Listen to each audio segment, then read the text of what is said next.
Hey everyone, welcome back to the channel. On today's video, I'm going to be talking to you about backpacking food storage and organization, the how and the why.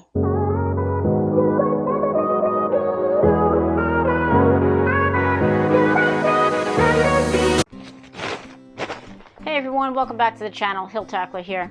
I wanted to make a quick video on how I store my food for all my backpacking trips. I've come to use this method no matter what trip I go on, so that I know that I bring enough food to keep me energized and satisfied during the trip, and not to bring too much food.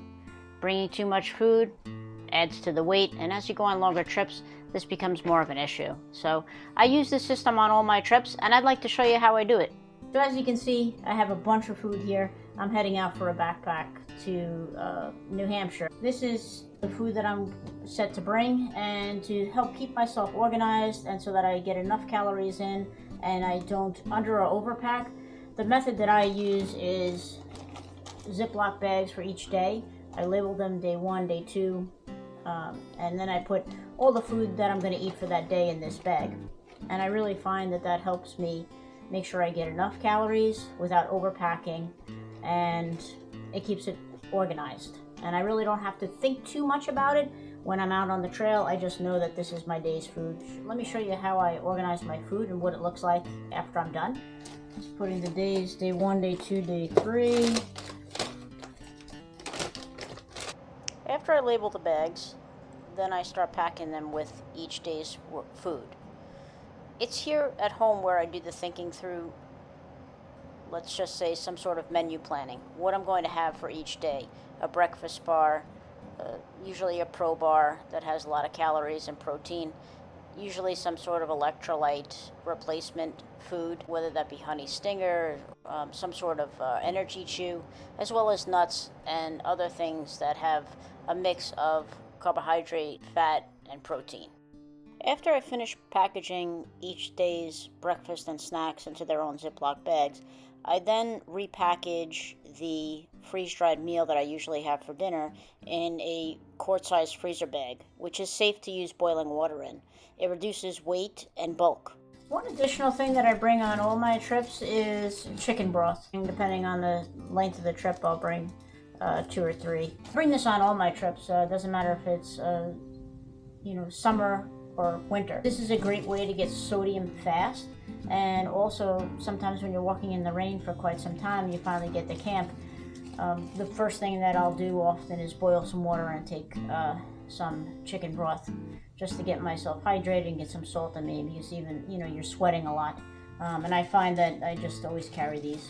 Another way I save weight and bulk in my food bag is by repackaging my instant Starbucks Via into its own Ziploc bag. So coffee and creamer for 3 days on the trail is 6 ounces. So in each bag, I probably have about 15 to 1800 calories, not including dinner.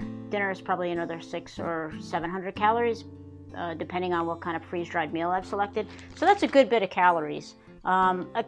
Most days I will have 1 or 2 little items left over. For the most part, I go through this whole bag. I always bring one little extra Ziploc bag with at least a protein bar and 2 snacks, just in case I am running late on the trail, or I'm really hungry one day, or in case I run into somebody who's a little short on their food.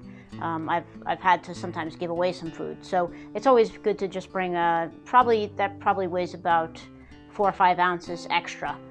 For my extra food bag. The reason this is my go-to plan for organizing and storing my backpacking food has come from trial and error. I used to bring too much food or too little food. Mostly too much food. And food is heavy, so bringing unnecessary food adds to my pack weight. When you're going out for an overnight trip, that might not seem like a lot, but when you're going out for longer trips, such as 5 days, it really starts to add up. Bringing too much food on an overnight trip may not really make or break you, but going out on trips that are longer, for a longer period of time without a resupply, meaning a time to get more food, this could really pose a problem. So if you're out for 5 days and your food is 3 pounds per day, and for 5 days, that's 15 pounds of food. Whereas if you're being more mindful of your food selection, getting calorie-dense foods, and repackaging bulky items, you could whittle that down to anywhere between 1.5 pounds and 2 pounds per day. And that would mean that you're food would only weigh 10 pounds for 5 days. So weight is a driving factor in maximizing food efficiency, storage, and selection. So by doing my food selection and planning at home, I eliminate any guesswork in over or under packing. That's going to be a wrap for this video. I hope you found some value in the content that you can apply to your food backpacking system. Consider subscribing and smash that like button. It helps the channel grow. That's it for now, guys. We'll see you on the next one.